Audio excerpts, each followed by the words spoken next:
Daniels has outperformed Caleb Williams and Bo Nix in his rookie class among peers, and he's stacking up decently among efficiency metrics for quarterbacks. What's impressed you most about the first year Washington Commander? That's the question at 800-636-1067. Guy Lorian on Twitter says, maybe a backwards compliment, but I've loved how many yards he fights back for with sacks. Says usually drive killers, not with him. And to that point, there have been a couple of near sacks where he gets back toward the line of scrimmage, 4, 5, 6 yards gained, and it's a -2 or 3 or 4 instead of a -7, 8, or 9. You saw Caleb Williams take a minus like 16 on a sack in the opener for the Bears because he was just trying to do too much. He's running around, he's going backwards.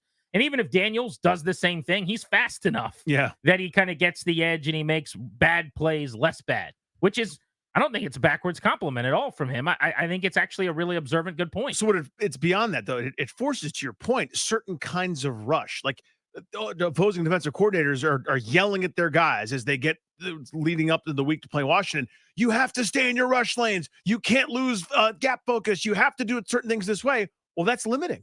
Like if you've got J.J. Watt, I don't want to limit him at all.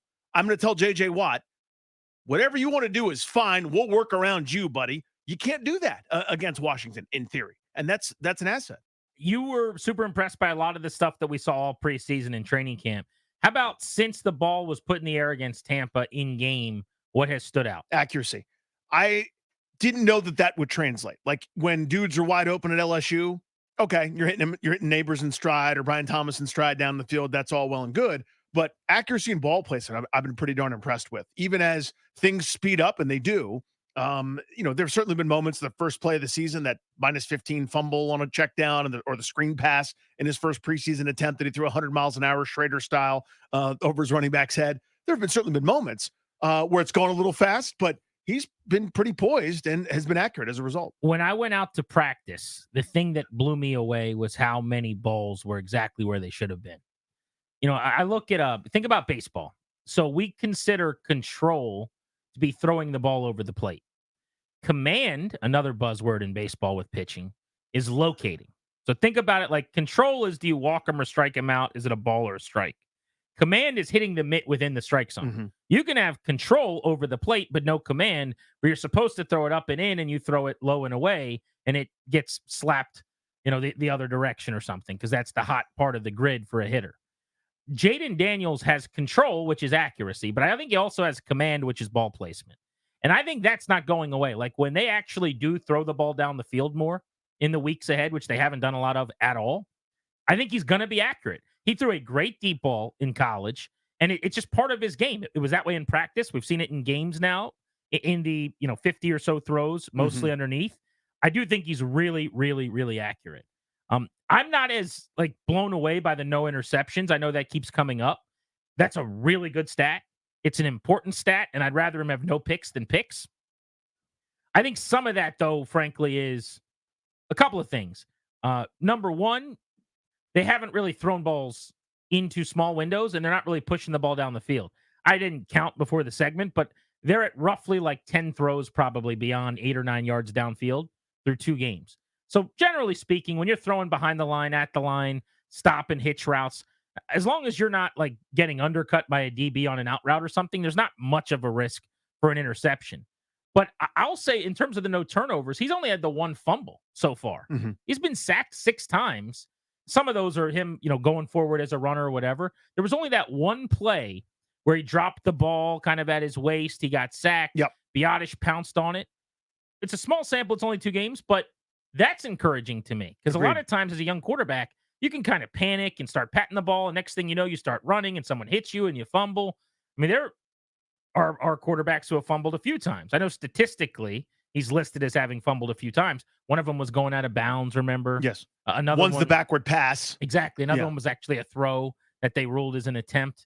But really, to me, truly, it's been 1 ball security play through 2 games, which is a really good sign. And to your point, just about the routes, it's been, I think he has 1 turnover-worthy throw. That's going to come when you don't have a lot of high-risk passes by design. To me, that's a Cliff Kingsbury stat. And I agree with that. More than a Jayden Daniels stat so far. And totally, I agree. Whereas you look at Caleb Williams, Bo Nix, I think I have 9 or so between them.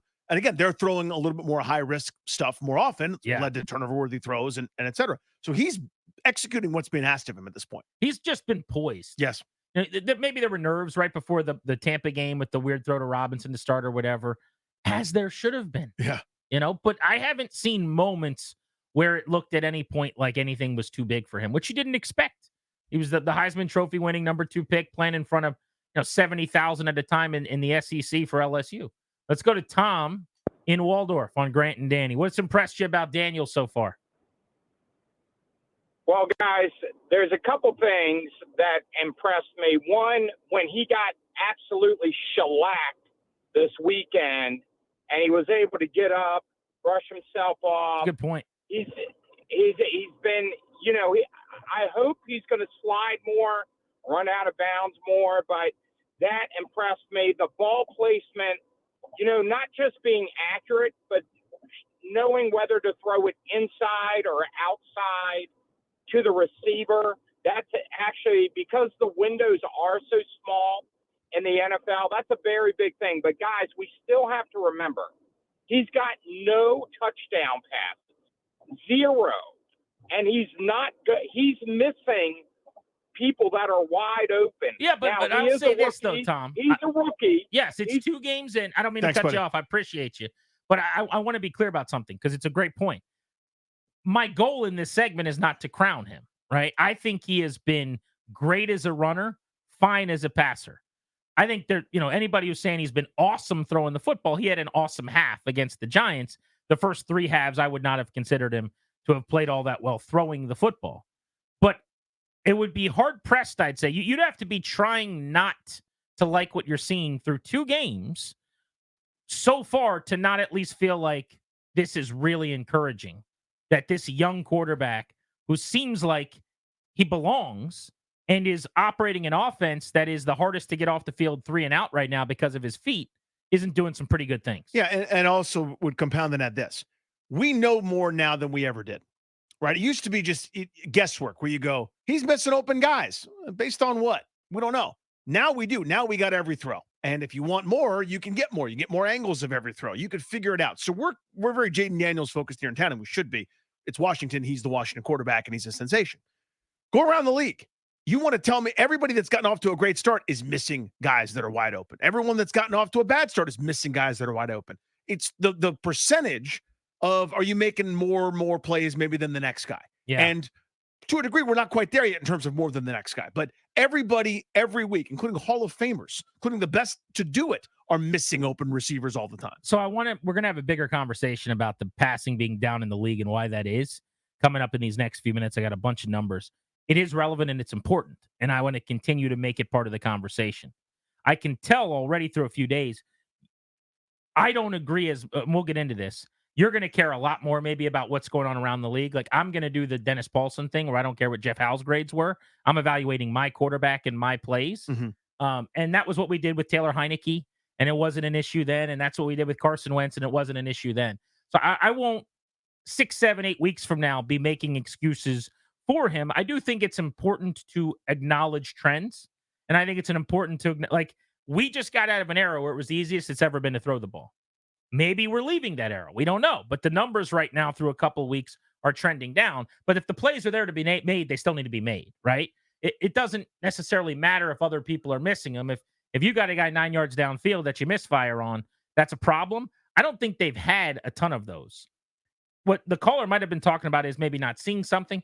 That's going to come. Sure. You're not going to see it's a second NFL game, but we'll get into the trends around the league because I think that is super important for sure. Here's what I'm curious about. Let's say he wasn't running the football at all. Let's say he was, I don't want to say immobile, but just a pocket passer. Through 2 games, what will we be saying right now? I do think the conversation will be extremely different. Without a doubt. Because you wouldn't have had any offense against Tampa. I mean, it's not hypothetical, but my point is just, all along I always said the legs are what gives him this super high floor, where as a passer on a 1 to 10, he's probably been a 5, something like that. And the conversation is like, whoa, man, look at this guy. He's the best of the rookies. Yeah, because he's a 7.5 or an 8 because he's been running really well. But if like Dwayne Haskins, as an example, didn't have that club in the bag, He's just out there, and Daniels to me already looks way advanced in terms of making throws and getting the ball out to guys and whatever else. But I guess my point is, do we want to have a conversation about him just throwing the football, or are we just going all purpose? You see what I'm saying? Of course I do. Yeah, and it's a relevant question. You would there's so much that goes into that. Like I think the plan that they've had at Kingsbury and Company has been smarter and better than what some of these other guys are being asked to do. Like they dropped Caleb Williams in and said, "Be Caleb Williams, go run all the stuff," and they've struggled. I don't think those struggles will continue forever, but there has been way more of a struggle. Same thing in Denver, where Sean Payton wants his offense run Sean Payton's way, and that's led to some really bad results for Bo Nix. Now, I happen to think Jayden Daniels is a lot better than Nix is and will be over the course of his career, but you can kind of see it. They're purposely avoiding negative things, which, by the way, I am very much in favor of. Now, if we're doing this in 2 years, very different conversation. If we're spoon feeding applesauce to a grown man, you're going, hey, you should probably learn to cut your own T-bone. You know what I mean? Like Right. we need a little bit more. But to start without much weaponry, with I think one of the worst receiving groups in the sport, and patchwork at best O-line, especially at the tackle spots, I would do it just like this. The goal for Cliff Kingsbury is to move the football, right? To move the sticks and to get points. Now the points are going to have to come, but they're certainly moving the football. There's no question about that.